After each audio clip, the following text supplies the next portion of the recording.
नमस्कार। आज मैं आपके सामने ब्राह्मण और ब्राह्मणी की कहानी सुनाने जा रही हूँ। कृपया ध्यान से सुनें। एक ब्राह्मण रहता था। वह अपनी पत्नी ब्राह्मणी के साथ रहता था। क्योंकि वे दोनों ही अकेले थे घर पर, उनकी एक भी संतान नहीं थी। वे बहुत ही गरीब थे। उनके घर में खाना भी समय पर उन्हें नहीं मिल पाता था। जब ब्राह्मण गांव में कहीं पर पूजन पाठ करके थोड़ा बहुत कुछ पूजा करने में मिल जाता था, उसी से उन दोनों का गुजारा होता था। कभी कभी तो ब्राह्मण को कुछ भी नहीं मिलता था और भूखे ही सो जाते थे। कभी एक समय भोजन करते थे। इस तरह उनकी जिंदगी व्यतीत हो रही थी। एक बार ब्राह्मण की पत्नी, जिसका नाम उमा था, उसने अपने पंडित राधेश्याम, जिसका नाम था, उससे कहती है कि हम लोग तो ऐसे कब तक गरीबी के दिन काटेंगे। कभी तो हमारा समय भी बदलेगा। इसके लिए आपको गांव के बाहर शहर में जाकर कुछ करना पड़ेगा। तब ब्राह्मण ने कहा कि ठीक है, तुम मेरी तैयारी कर दो। अब मैं शहर जाकर कुछ काम करूँगा और कुछ थोड़ा बहुत कमा कर लाऊंगा। पत्नी उमा ने भी ब्राह्मण के लिए कपड़े आदि एक थैले में रख दिए। साथ में थोड़ा सा सत्तू व गुड़ भी रख दिया, ताकि भूख लगे तब वह सत्तू खाकर अपनी भूख मिटाकर वह ब्राह्मण कुछ बोरिया बिस्तर भी साथ में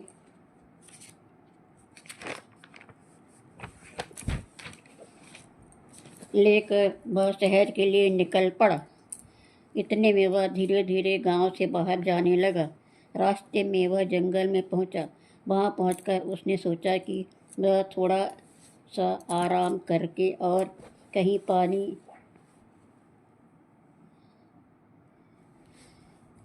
वाली जगह मिल जाए तो वह पानी पीकर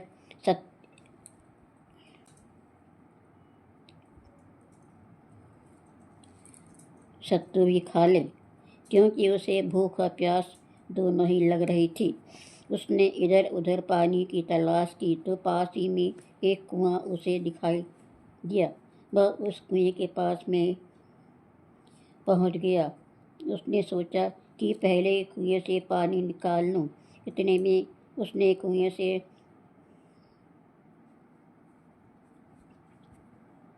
पानी निकालने के लिए बाल्टी को डालकर पानी निकाला और फिर उसे अच्छे से मुँह हाथ धोया और पानी पीकर उसने अपनी प्यास बुझाई। फिर कुएं के किनारे बैठकर उसने एक बाल्टी में पानी और निकाला। कुएं से फिर उसने अपने झोले में से सत्तू का डिब्बा निकालकर उसने एक प्लेट भी निकाली और उसमें सत्तू डाला। साथ ही एक डिब्बे में से गुड़ निकाला। एक गिलास भी झोले से निकाला और पानी गिलास में से लेकर उसने सत्तू में थोड़ा थोड़ा डालकर उसे गीला किया।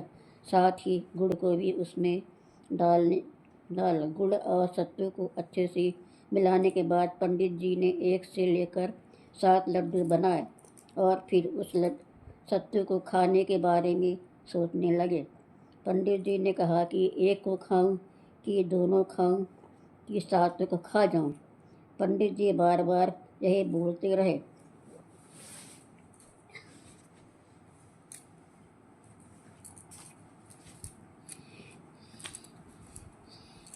उनकी बातें वहाँ के अंदर बैठी हुई 7 देवियों ने सुना।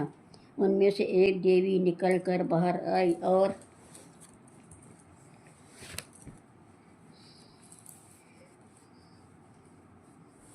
पंडित जी से कहने लगी कि हमें आप मत खाओ, मैं आपको बटुआ यानी कि खाना बनाने का बर्तन दे रही हूँ। पुराने ज़माने में कांसे के बड़े बड़े घड़े बनते थे, 2 किलो 5 किलो के।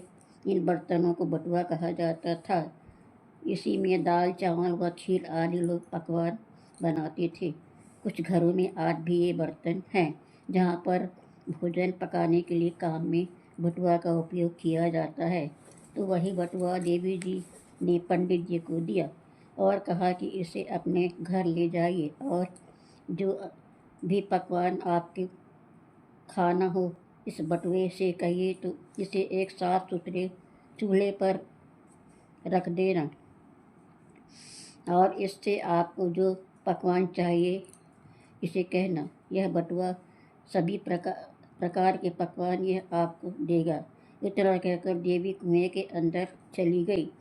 ब्राह्मण जी ने सोचा कि चलो अब तो मुझे घर वापस जाना चाहिए। यह सोचकर पंडित जी अपने घर वापस जाने लगे, और उनके रास्ते में एक मित्र का घर था।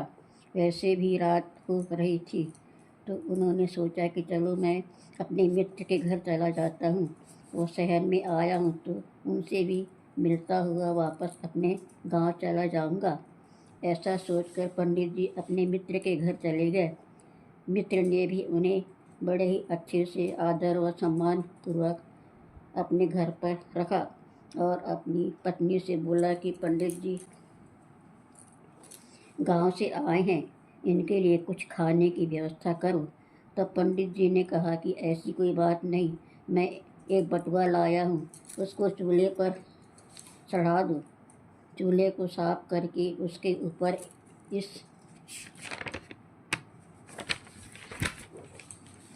बटुए को चढ़ा दो। और उनके मित्र ने चूल्हे को साफ करके उसके ऊपर बटुआ को चढ़ा दिया। फिर पंडित जी ने बटुए से कहा कि बटुआ और खीर पूड़ी दे दो।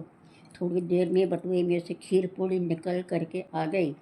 सभी लोगों ने पेट भर खाना खाया, और फिर रात को पंडित जी दोस्त के घर पर विश्राम करने लगे। सुबह उनकी नींद खुली, तब पंडित जी ने सोचा कि अब घर चलना चाहिए।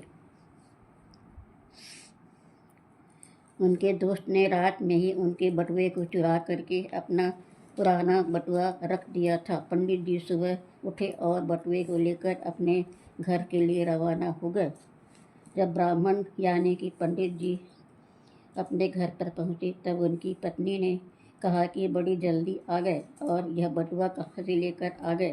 तब पंडित जी ने कहा कि तुम पहले चूल्हे को अच्छे से लेप पोत करके शुद्ध कर लो, फिर मैं इस बटुए को उस चूल्हे के ऊपर रख दूँ। ब्राह्मणी ने वैसा ही किया। तब पंडित जी ने बटुए से कहा कि बटुआ रे बटुआ, खीर पूड़ी दे दे। 2-3 बार पंडित जी ने बटुए से कहा, परंतु बटुआ से खीर पूड़ी प्राप्त नहीं हुआ। अब पंडिताई ने पूछा कि इस बटुए से आपने खीर पूड़ी मांग करके बोला, परंतु उसने कुछ भी नहीं निकला। आखिर बात क्या है? तब पंडित जी ने अपनी पत्नी को पूरी कहानी सुनाई कि किस प्रकार कुएं पर देवी ने यह बटुआ उसे दिया, वह उसे लेकर वह घर पर अपनी आया, परंतु खीर पूड़ी उसे नहीं मिली। तब ब्राह्मणी से पंडित जी ने कहा कि तुम मुझे फिर से सत्तू दे देना।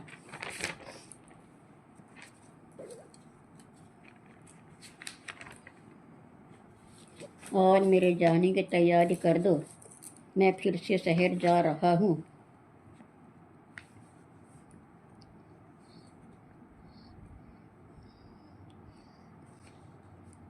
बोरिया बिस्तर लेकर के पंडित जी फिर घर से निकले और उसके जंगल में पहुँचे, और कुएं के पास जाकर बाल्टी से पानी निकाला हुआ मुँह हाथ धोने लगे। फिर पानी पीने के बाद उसने एक प्लेट से सत्तू निकाल करके 7 लड्डू बनाए, और फिर बोलने लगे कि 1 को खाओ कि 2 को खाओ कि 7 को खा जाऊँ। इतने में पंडित जी ने जब बार बार यही कहा कि 1 को खाओ कि 2 को खाओ कि 7 को खा जाऊँ, तब इस बार कुएं के भीतर से दूसरी देवी निकली। उसने कहा कि हमें मत खाओ, हम 7 देवियाँ कुएं के अंदर हैं, आप एक घड़ा ले जाओ। इसे जितना धन दौलत रुपया व पैसा की जरूरत हो इससे मांगना, यह आपको देगा। इस घड़े से कहना कि घड़ा रे घड़ा 10,000 दो, यह देगा। जो मांगोगे यह देगा। इतना कहकर देवी कुएं के अंदर चली गई।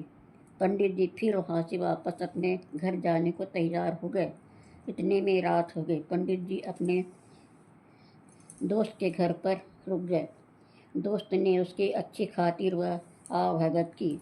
फिर पंडित जी ने कहा, यह घड़ा है, देखो मैं इससे पैसे मांगता हूँ, यह देगा मुझे।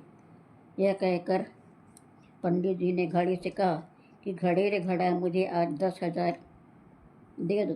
तुरंत घड़ा ने उसे 10,000 दे दिया। उसका दोस्त खुश हो गया और वह पंडित जी से कहा कि आप खाना खाकर आराम करो। पंडित जी ने अपने दोस्त को पैसा व रुपये दिए और कहा कि जो भी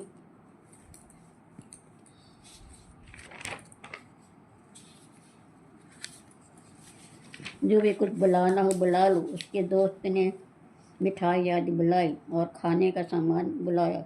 सभी लोग खाना खाकर सोने चले गए। इतने में उसके दोस्त ने कहा कि घड़ा बदल दिया। सुबह दोस्त ने जो घड़ा रखा था उसे लेकर पंडित जी अपने घर वापस चले गए। फिर पंडिताइन ने कहा कि यह घड़ा कहाँ से लेकर आए। पंडित जी ने बताया कि कुएं वाली देवी जी ने ये दिया है, देखो इसमें भी जितना चाहो उतना पैसा मांग सकता हूँ। इतना कहकर पंडित जी ने घड़ा से कहा कि घड़ा रे घड़ा मुझे 5,000 दे दो। परंतु घड़े ने पैसे नहीं दिए। अब तो पंडित जी ने कहा कि कुछ ठीक नहीं है। पंडिताइन ने कहा कि यह घड़ा तो कुछ रुपए दे ही नहीं रहा। अब पंडित जी ने अपनी पत्नी उमा से कहा कि तुम फिर से सत्तू बांध दो, मैं शहर जाऊंगा। पंडिताइन ने उसे सत्तू देकर विदा कर दिया। अब पंडित जी फिर उसी जंगल में पहुंच गए और कुएं का पानी निकाल कर हाथ मुंह धोया और पानी पिया तथा एक प्लेट में सत्तू निकाला। उसने फिर 7 लड्डू बनाए और बोला, एक को खाऊं कि 2 को खाऊं कि 7 को खा जाऊं। इतने में 7 देवियाँ एक साथ कुएं के बाहर आईं और पंडित जी से कहा कि हमें आप मत खाओ, ये रस्सी व एक छड़ी लेकर जाओ और इससे कहना कि शुरू हो जा। बस फिर यह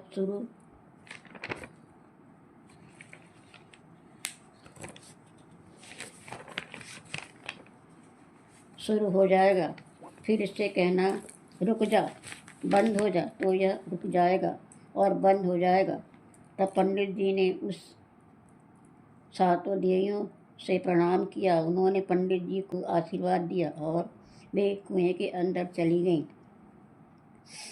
इतने में पंडित जी भी जंगल से निकल कर के अपने दोस्त के यहाँ पहुँचे। दोस्त बहुत खुश हो गया। फिर पंडित जी की खातिर की दोस्त ने चाय नाश्ता कराया पंडित जी को और फिर पंडित जी से पूछा कि ये क्या लेकर आए हो। तब पंडित जी ने रस्सी व छड़ी से कहा कि शुरू हो जा। रस्सी को छड़ी में लपेट दिया। इतने में रस्सी और छड़ी ने मिल करके पंडित जी के दोस्त की पिटाई शुरू कर दी। इतने में उसका दोस्त बोला कि पंडित मुझे इनसे बचाओ, मैं तुम्हारा बटुआ और घड़ा दोनों ही वापस कर दूंगा, मुझे माफ़ कर दो। मैं लालच में आ गया था, इसलिए तुम्हारा सामान मैंने चुराया, अपना पुराना बटुआ और घड़ा रख दिया था। तब पंडित जी ने रस्सी को छड़ी से रुकने के लिए कहा। उनसे कहा कि रुक जा।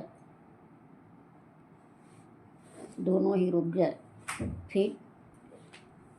फिर उनके दोस्त ने पंडित जी का बटुआ और घड़ा दोनों ही वापस लिया और रात भर विश्राम करने के बाद वे सुबह अपने घर के लिए रवाना हो गए। वह अपना बटुआ और घड़ा दोनों लेकर वह अपने घर पहुँचे। वह बटुआ से तरह तरह के पकवान मांगते वह दोनों खाते थे तथा घड़े से धन दौलत और जो भी जरूरी वस्तुएं होती उन्हें चाहिए वह उनसे मांग लेते थे। वह सुखपूर्वक करने लगे। धन्यवाद। लाइक और शेयर करें।